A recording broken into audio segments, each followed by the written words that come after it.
La vérité si j'entreprends, moi c'est Fiona, je suis spécialiste en communication et aujourd'hui j'accompagne les entrepreneurs et les entreprises à avoir plus de clients grâce à une communication rayonnante. Chaque semaine, je vais vous partager des stratégies, des conseils concrets et facilement applicables autour du business en ligne, d'Instagram, de l'organisation, mais aussi mes réflexions plus personnelles et l'envers du décor de l'entrepreneuriat en toute vulnérabilité et sans aucun filtre. Si tout ça vous parle, alors bienvenue, vous êtes au bon endroit et maintenant c'est parti pour l'épisode étincelant du jour. Hello tout le monde, bienvenue dans ce nouvel épisode qui déjà devrait vraiment vous plaire et deux qui a une saveur particulière pour moi parce que je vais vraiment me livrer à cœur ouvert.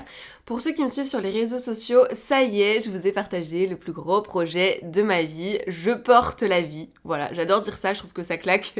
Mais en gros, j'attends un petit baby prévu pour fin d'année. Je pense que je ferai un épisode de podcast spécial d'ailleurs sur ça, mais je voulais vous parler le fait de faire un lancement et d'être enceinte en même temps parce que vraiment on n'en parle pas assez et je vais en profiter aussi pour vous raconter ce qui a fonctionné, ce qui a moins bien fonctionné, mes résultats. On va analyser un petit peu tout ça ensemble. Je sais que c'est des contenus qui vous plaisent et vous aident aussi au quotidien, donc c'est parti. Avant toute chose, il faut savoir que la formule, donc ma nouvelle formation pour apprendre à créer des contenus qui résonnent, qui engagent, qui vendent grâce à la psychologie humaine notamment, je l'ai en tête depuis début 2023. Elle faisait partie des projets de 2023 de base, mais je la retardais à chaque fois. Vous le savez, l'année 2023 a été assez chamboulante, mouvementée, pour moi compliquée. Et du coup, c'est pas sans étonnement, j'ai envie de vous dire, qu'elle soit pas sortie en 2023. J'avais pas l'énergie, j'avais pas la force pour la sortir en 2023. Mais je me suis dit que 2024, c'était mon année et qu'elle sortira cette année. Donc j'avais déjà bossé un petit peu sur le sommaire et on va dire les grandes lignes de ce que je voulais aborder l'année dernière par rapport à cette formation. Je voulais vraiment une formation différenciante sur la stratégie de contenu par rapport à ce qu'on a l'habitude de voir, d'aller vraiment plus en profondeur, parler un petit peu de neuromarketing, etc. Enfin bref. Mais j'ai vraiment commencé à bosser dessus, on va dire en janvier, du moins à trouver le nom, faire le squelette de la formation, etc. Et je m'y suis mise, je crois, vraiment fin février, début mars. Et début mars, j'apprends que je suis enceinte. Sur le moment, début mars, je crois que c'était le 20 mars que j'ai appris ça. Sur le moment, je suis ultra contente, je me sens en pleine forme en plus au début, donc je m'inquiète pas du tout pour la suite. Au contraire, ça motive encore plus, vous savez, à tout déchirer parce que qui dit bon lancement dit bon chiffre d'affaires, dit plein de cadeaux pour bébé, etc., etc. Et en fait, en avril, j'ai commencé à en chier, je crois que c'était en avril. J'ai eu des nausées, pas mal de vomissements, j'ai fait de l'hypoglycémie, de la fatigue extrême. On m'avait pas prévenu clairement. Tu peux dormir en fait n'importe où quand t'es enceinte, en 2 secondes, sans le vouloir. C'est limite me retrouver sur l'ordi et hop, je dormais quoi. Donc mes journées de travail ont été très compliquées, zéro énergie, zéro motivation, zéro envie. Et mon cerveau était pas là non plus. J'arrivais plus à réfléchir, j'ouvrais un onglet en mode... j'ouvrais un onglet et j'étais en mode... qu'est-ce que je voulais faire déjà. Donc imaginez en plein lancement qu'on a plein de trucs dans la tête à gérer, c'était pas fameux. Et pour tout vous dire, j'ai même hésité d'ailleurs à reporter ce lancement tellement j'avançais pas comme je voulais, tellement ça me stressait et du coup je profitais pas non plus de ma grossesse. Du tout, pour le coup, pas du tout. Et puis je me suis dit, vaut mieux fait que parfait, débarrasse-toi de ça, ça te soulagera. Et du coup j'ai charbonné pour finir à temps, puisque j'avais annoncé que je la sortais en juin. Toujours accompagnée d'ailleurs aussi de ma graphiste Adélaïde qui a été un énorme soutien, qui m'a aidée sur la mise en page des slides de ma formation, la mise en page de ma page de vente, des automatisations, etc. Quand on dit que bien s'entourer c'est important, là je l'ai vraiment ressenti. Elle a voulu m'aider encore plus que d'habitude pour me décharger aussi. Je lui avais dit que j'étais enceinte et du coup un petit bonbon. Et voilà, c'était pas facile de tout gérer. Je voulais juste vous mettre ça dans le contexte parce que je pense que forcément ça a aussi des conséquences sur mon lancement, sur les résultats, etc. Parce que j'étais pas full présente, on va dire.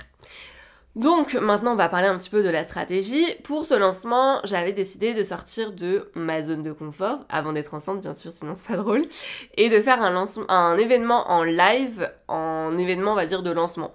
J'ai fait une fois un challenge préenregistré pour la formation, pour le lancement de ma formation InstaShine, mais c'est tout globalement, j'ai jamais fait d'événement de lancement, généralement je fais absolument rien, donc là je voulais je voulais voir les résultats en faisant ça et me challenger aussi personnellement. J'avais décidé que 2024 c'était une sortie de zone de confort.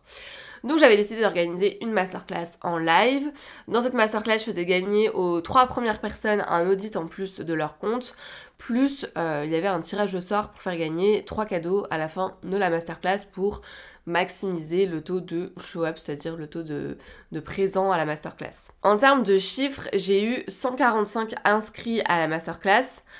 J'ai eu d'ailleurs, petite anecdote, pas mal de concurrents. J'étais un petit peu deg, mais bon, ça c'est une autre histoire et c'est le jeu, j'ai envie de vous dire. Ce qui est pas foufou, mais je reviendrai là-dessus, je vais vous expliquer du coup mon analyse. En termes de taux de conversion sur la page de capture, donc pour que les personnes s'inscrivent à ma masterclass, je suis à 45% pour les personnes via Instagram, parce que j'avais fait 2 liens différents pour un peu traquer et suivre justement les statistiques, un via Instagram et un via la newsletter. Donc 45% pour les personnes via Instagram et 71% via la newsletter. Donc c'est des très bons taux, ça veut dire que ma promesse, mon descriptif est bien et que ça donne envie de s'inscrire, en tout cas tout est clair. Donc je pense pas avoir vraiment de l'amélioration sur mes pages de capture à faire. Voilà, pour conclure on va dire ça. J'ai eu 42 personnes en live à cette masterclass sur du coup tous les inscrits et il y a eu environ 38 personnes, 37 personnes, je sais plus exactement, qui sont restées jusqu'à la fin. Donc c'est un taux de show-up un peu faiblounet, on va dire, on est autour des 28%, c'est pas la folie, mais je sais aussi pourquoi. Donc comme je vous ai dit, je vous dirai à la fin de l'épisode mes axes d'amélioration.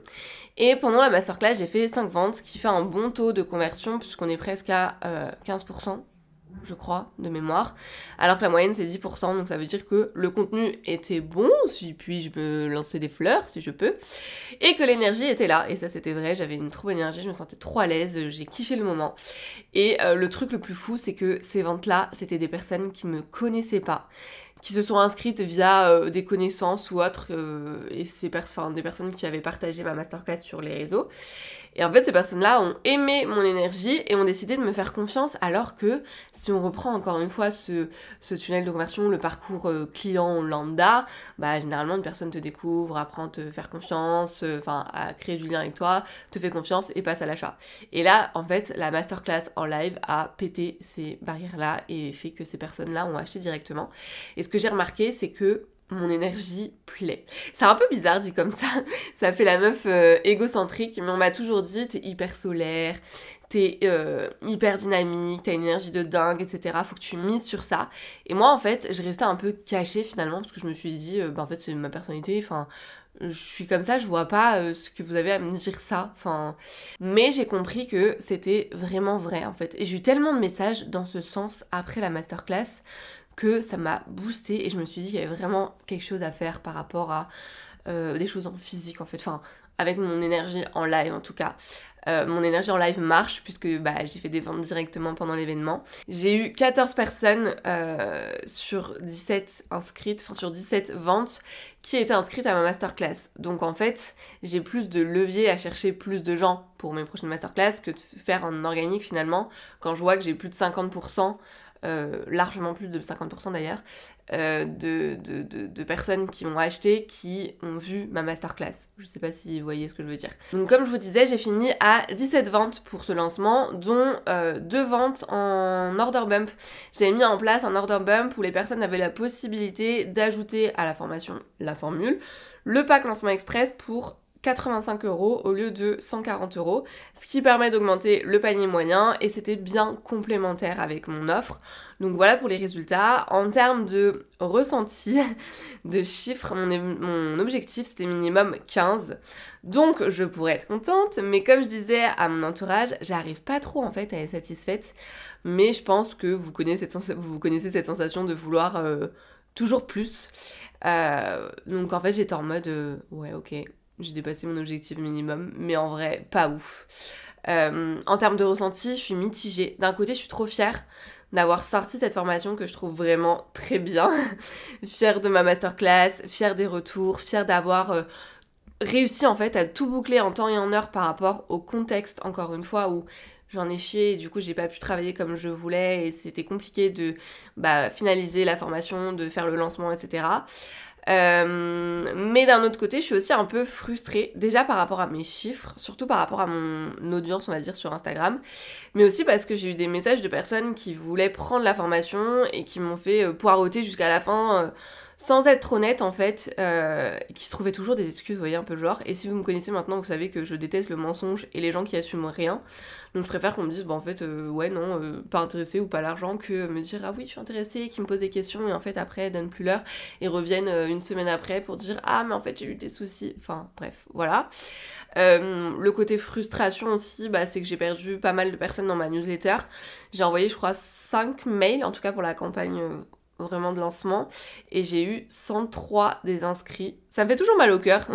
Perso, je suis en mode bande d'ingrats, genre vous prenez le contenu gratuit et après vous vous désabonnez, mais j'ai fait exprès de pas mettre, vous savez, le lien désinscris-toi si t'es pas intéressé par le lancement, parce que je me suis dit en fait, les personnes qui m'aiment vraiment, enfin qui restent pour mon contenu, etc., même s'ils sont pas intéressés pour le lancement, bah ils regarderont pas les mails et c'est tout, donc voilà, forcément bah aussi ça a été une période intense et très fatigante sur ce projet. Pour vous donner une idée, à partir de mars, enfin plutôt avril on va dire, j'ai bossé 110 heures environ sur ce projet-là, donc ça a rien d'un revenu passif. Comme je vous disais également, j'ai aussi beaucoup culpabilisé parce que j'ai l'impression de pas du tout avoir profité du début de ma grossesse, je me suis intéressée à rien par rapport à ça, et d'avoir été focus que sur ce putain de lancement, alors que c'est des moments qui reviendront pas, donc ouais, j'ai un peu culpabilisé par rapport à ça. Ça reste un lancement réussi pour moi, je sais que je peux mieux faire, mais on fait aussi avec nos ressources du moment et je vais me contenter d'être juste fière de moi, je pense. Je sais aussi ce qui a amélioré, ce qui a merdé, on va dire. Par exemple, je sais que ces derniers mois, j'ai eu peu de renouvellement de ma liste email. J'ai même pas parlé de mes freebies, donc forcément j'ai eu peu de personnes qui sont rentrées dans ma liste email. Donc j'ai un énorme levier là-dessus pour augmenter justement le nombre d'inscrits à des prochains événements, pourquoi pas. Deuxième axe d'amélioration, on va dire, j'ai pas été très régulière en termes de création de contenu avant mon lancement. Encore une fois, par rapport au contexte, vraiment c'était tellement compliqué de joindre les deux bouts, alors qu'un lancement, ça se prépare même en termes de communication. C'est ce que je vous apprends à faire dans le pack lancement express, la phase de pré-lancement, mais clairement j'étais sous l'eau, j'avais même pas fini de boucler en fait la formation, j'avais encore plein de choses à faire, donc c'était vraiment compliqué et j'ai dû prioriser, et voilà, donc je pense que je peux mieux faire de ce côté-là. Troisième axe, j'ai pas fait de mail de valeur aussi pour motiver les gens à venir à la formation, donc les personnes inscrites à la masterclass, j'ai juste envoyé, vous avez les infos classiques du rappel, on va dire, pour la masterclass, mais j'aurais pu encore plus chauffer les gens à venir en live, insister sur les cadeaux pour les personnes en live, etc., pour augmenter le taux de participation en live. Et puis voilà, ce qui m'a manqué clairement en fait, si on doit résumer, c'est le haut du tunnel, c'est-à-dire avoir plus d'inscrits à ma masterclass, et ça passe par tout ce que je viens de vous dire.